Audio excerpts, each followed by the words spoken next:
Halo, selamat datang. Hari ini kita akan membahas sebuah kisah yang luar biasa tentang komitmen total. Sebuah kehidupan yang dirangkum dalam 3 kalimat pendek yang kuat, yang mungkin bisa menantang kita untuk berpikir ulang. Apa sih arti pengorbanan dan tujuan hidup kita? Pertanyaannya kelihatannya sederhana ya, apa artinya menyerahkan segalanya untuk sebuah tujuan? Tapi jawabannya, itu yang gak gampang. Nah, kisah yang akan kita selami bareng-bareng ini menawarkan satu jawaban. Sebuah jawaban yang radikal dan sangat menginspirasi. Oke, kita mulai ya.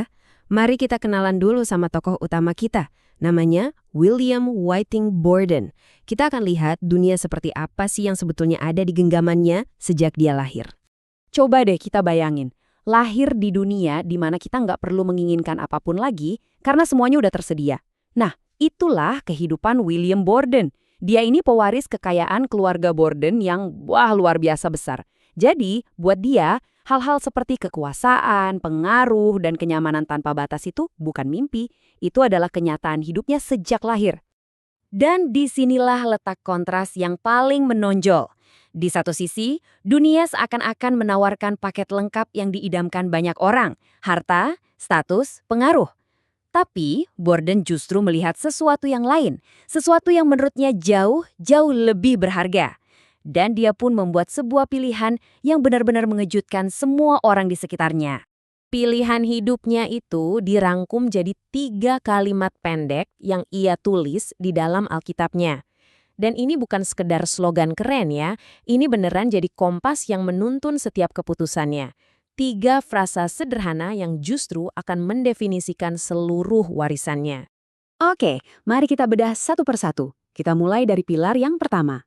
Apa sih sebetulnya maksud Borden waktu dia menulis tidak menyimpan apapun? Ini artinya penyerahan total, 100%. Bagi Borden, semua kekayaan keluarganya itu nggak ada artinya jika dibandingkan dengan imannya. Dia memutuskan untuk tidak menyimpan apapun untuk dirinya sendiri. Setiap sen, setiap peluang, setiap jengkal masa depannya, semuanya ia serahkan untuk tujuan yang ia yakini jauh lebih besar. Jadi poin utamanya tuh begini, iman yang sejati itu bukan soal memberi sisa-sisa. Bukan sisa waktu, sisa tenaga, atau sisa uang. Justru sebaliknya, imannya menuntut pemberian yang pertama dan yang terbaik yang dia miliki. Ini adalah sebuah tindakan penyerahan yang radikal banget kan? Sekarang kita sampai pada pilar yang kedua. Dan di bagian ini, komitmen Borden benar-benar diuji dengan cara yang tidak pernah ia duga. Ini tentang keteguhan hati ketika jalan di depan tiba-tiba berbelok secara tak terduga. Dengan prinsip tidak mundur, Borden mempersiapkan dirinya dengan sangat-sangat sungguh-sungguh untuk menjadi seorang misionaris bagi kaum muslim. Dia belajar, dia berlatih, dan dia mengabdikan dirinya 100% untuk panggilan ini. Nggak ada keraguan, nggak ada rencana B untuk kembali. Dan disinilah ceritanya berbelok jadi tragis. Setelah bertahun-tahun persiapan, setelah menyerahkan segalanya, William Borden justru jatuh sakit di Mesir. Dia meninggal di sana, bahkan sebelum sempat memulai pekerjaan yang telah ia persiapkan seumur hidupnya. Pertanyaannya, apakah ini sebuah kegagalan? Kalau kita pakai kacamata dunia, mungkin jawabannya iya. Tapi hidupnya justru mengajarkan sebuah pelajaran yang sangat mendalam.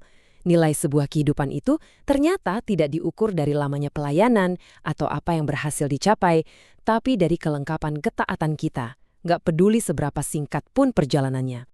Nah, ini membawa kita ke pilar terakhir dari sumpahnya.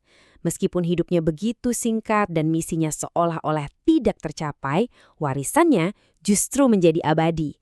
Tidak menyesal. Meskipun dia tidak pernah menyampaikan satupun khotbah di ladang misi, hidupnya sendiri sudah menjadi khotbah yang paling kuat. Tidak ada penyesalan sama sekali dalam penyerahan totalnya. Bahkan ketika hasilnya tidak seperti yang diharapkan. Dan inilah ironi yang luar biasa dari warisannya. Justru dalam kematiannya, kisah komitmen total Borden menginspirasi ribuan orang. Jauh lebih banyak dari yang mungkin bisa ia jangkau seandainya ia hidup lama. Hidupnya yang singkat itu malah menjadi sebuah kesaksian yang abadi. Sekarang, setelah mendengar kisah Borden, mari kita coba palingkan cermin itu ke arah diri kita sendiri. Karena cerita ini bukan hanya untuk dikagumi, tapi juga untuk direnungkan secara pribadi. Pertanyaan pertama untuk kita, adakah simpanan dalam hidup kita?